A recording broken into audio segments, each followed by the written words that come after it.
Welcome to the Deep Dive. Today, you and I are going straight into a truly transformative part of Mary Shelley's Frankenstein.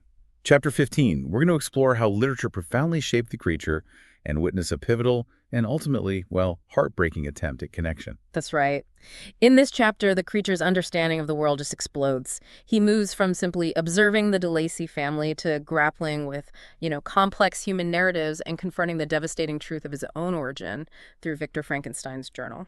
And for you, our listener, the mission of this deep dive is really to understand precisely how Paradise Lost, Plutarch's Lives, The Sorrows of Werther, and his creator's own writings molded the creature's sense of society, morality, and his deeply troubled identity. Mm-hmm. We'll also trace the tragic arc of his yearning for belonging and the crushing fallout of his first real attempt to achieve it. Okay, let's start by unpacking the creature's initial observations of the cottagers. What stands out to you about this period? Well, what's fascinating here is how acutely the creature absorbs the nuances of human social life just by watching the DeLacys. He begins to discern their virtues, their kindness, their generosity, but also, their vices, those less admirable aspects. Right. And this sparks within him a fundamental desire to participate, to be part of this social scene he's witnessing. He sees their family bonds, their compassion, and it naturally ignites a longing for something similar in his own existence. It's like he's studying the playbook of human interaction before even stepping onto the field, isn't it? He's noting the rules, the expectations, the emotional dynamics. Exactly. Then, as you said, comes that pivotal moment. His discovery of the portmanteau in the woods. Yes, a truly crucial discovery. Inside, beyond just the practicalities of clothing, lie those three books, Paradise Lost, Plutarch's Lives, and The Sorrows of Werther. These texts, coupled with his already developing understanding of their language from, overhearing the cottagers, become his education. His introduction to the vast landscape of human thought and feeling. It's a remarkable turning point. Absolutely remarkable.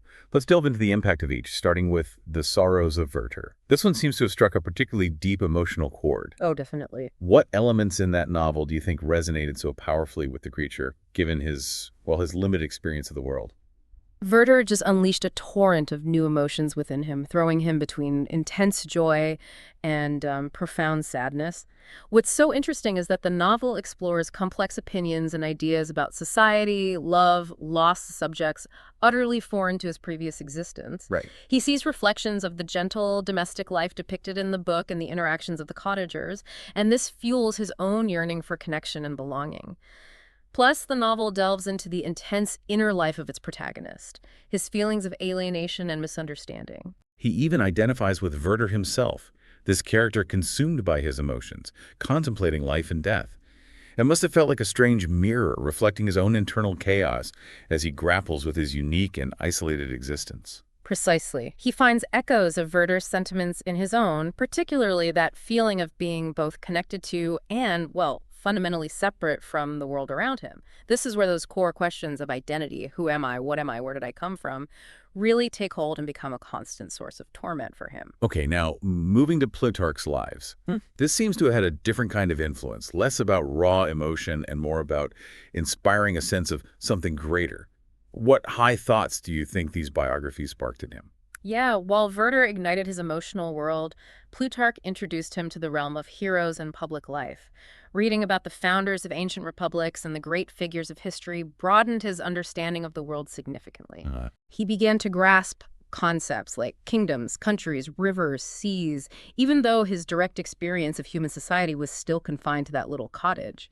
He learned about ambition, leadership, and the consequences of actions on a, grand scale. So it expanded his intellectual horizons, geographically and politically, but through these narratives of heroic deeds and significant historical events. And it also seems to have contributed to his developing sense of morality, this distinction between virtue and vice.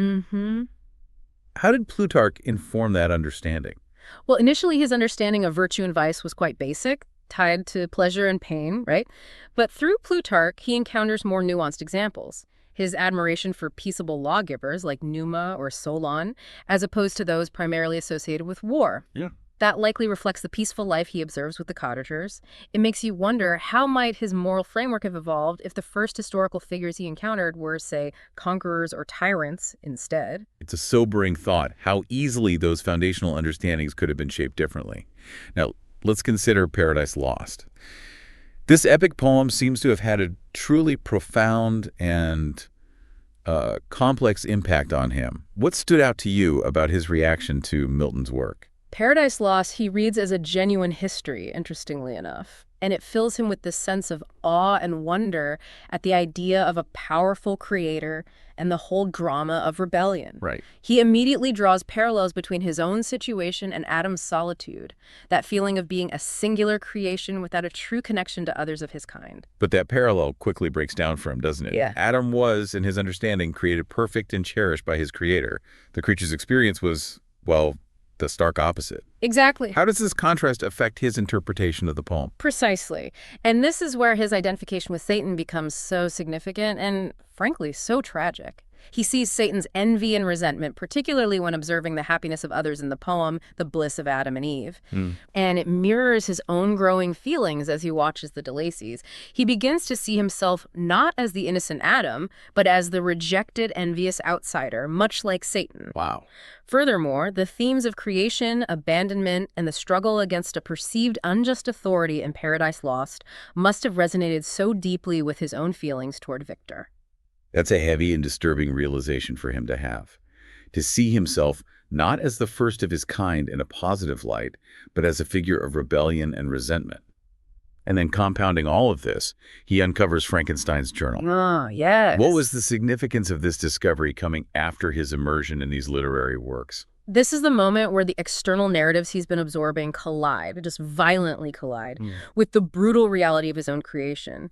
Hidden within the clothes he took from Victor's laboratory, these papers detail the 4 months leading up to his animation, the painstaking scientific process, even interwoven with, mundane details of Victor's daily life. Having already been exposed to ideas of creation, morality, and societal structures through the books, the journal provides a devastatingly personal and immediate counter-narrative. He painstakingly deciphers the writing, driven by this urgent need to understand his genesis. And the story he reads is utterly shattering. It's not some grand, divinely inspired origin. It's a detailed, visceral account of what he perceives as his accursed origin and the horrifying circumstances of his coming into being, written in the hand of his own creator. Yeah, and the language Victor uses in the journal is just brutal in its self-loathing and disgust towards his creation. His detailed description of the creature's odious and loathsome person paints a truly devastating picture. Sure, absolutely. For the creature, reading this is like encountering the ultimate rejection, the profound revulsion of the very being who brought him into existence. It validates his deepest fears about his own monstrousness. It's no wonder he cries out in anguish. He sees himself as a mistake, a hideous aberration that even his own creator recoiled from.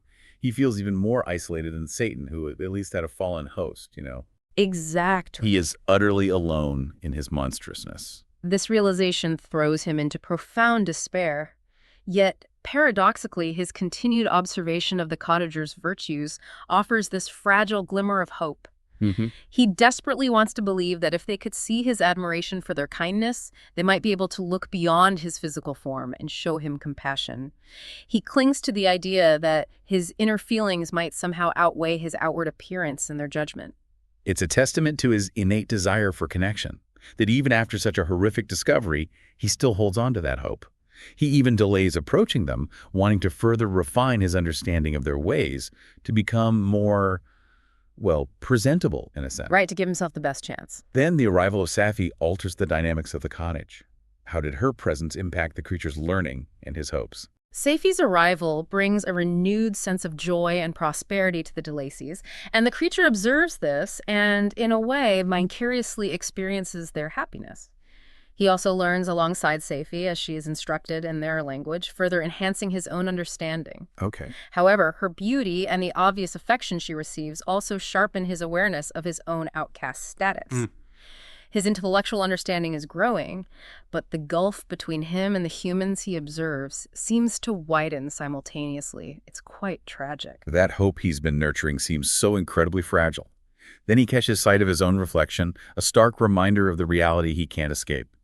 How does that moment affect him after all his reading and learning? Oh, that glimpse of his own image is just a brutal and immediate shattering of any illusions he might have been forming. The intellectual and emotional growth he's experienced through literature and observation cannot change his physical form, the very thing that inspires revulsion. Yeah. It's a constant, inescapable barrier to the connection he so desperately desires. This leads to those heart-wrenching fantasies of finding a being like himself, a companion to share his existence, a female counterpart like Eve for Adam. Ah, yeah. But the reality is stark. He is utterly alone.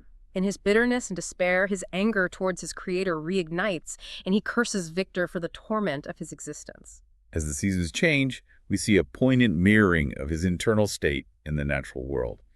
The decay of autumn and winter reflect his initial isolation and despair. Yet, he observes the cottagers' enduring happiness despite the changing environment. And what does that evoke in him? Their resilience and continued affection for one another in the face of hardship only intensifies his yearning for connection. He sees their love and sympathy as a beacon, and his desire for their protection, their kindness, their love directed towards him grows even stronger. He clings to the hope that perhaps, despite everything, they will not turn him away. Yes, that hope persists against all odds. And this desperation fuels his carefully considered plan to finally approach them. He makes a strategic decision to target the blind old man de Lacy first. What's the logic behind this choice? His reasoning is incredibly insightful, really. He understands that de Lacy, being blind, cannot judge him based on his horrifying appearance. Right, the visual isn't a factor. Exactly. He believes that his voice, while perhaps not melodious, won't inspire immediate terror. His hope is that he can win over the elder de Lacy with his words and his evident admiration for the family, hoping that de Lacy's goodwill might then influence the younger cottagers and overcome their likely prejudices. So he chooses his moment carefully. When Felix, Safie, and Agatha are away, he approaches the cottage and hears the old man playing music, a melody that shifts from joy to sorrow, almost mirroring the creature's own internal struggle. Take us through that pivotal encounter. Yeah, that moment is just charged with anticipation and fear. The creature's internal hesitation, his paralysis before finally acting, speaks volumes about the enormity of this step for him. He overcomes his fear, removes the barrier to his makeshift dwelling, and approaches the cottage door. The initial exchange with de Lacy is surprisingly hopeful. The old man, unable to see him, responds with unexpected kindness, offering rest and comfort to this apparent traveler. And what's it felt like a breakthrough? Oh, absolutely. Emboldened by this, the creature begins to reveal his connection to the French family, hinting at his desire for protection from unseen individuals. De Lacy's words about brotherly love and charity must have sounded like a lifeline, a validation of the very virtues the creature so admires. Yeah. He even begins to allude to the fatal prejudice he anticipates facing, without revealing his true form. Remarkably, de Lacy offers his assistance, swayed by the sincerity he hears in the creature's voice, a sincerity that transcends physical appearance.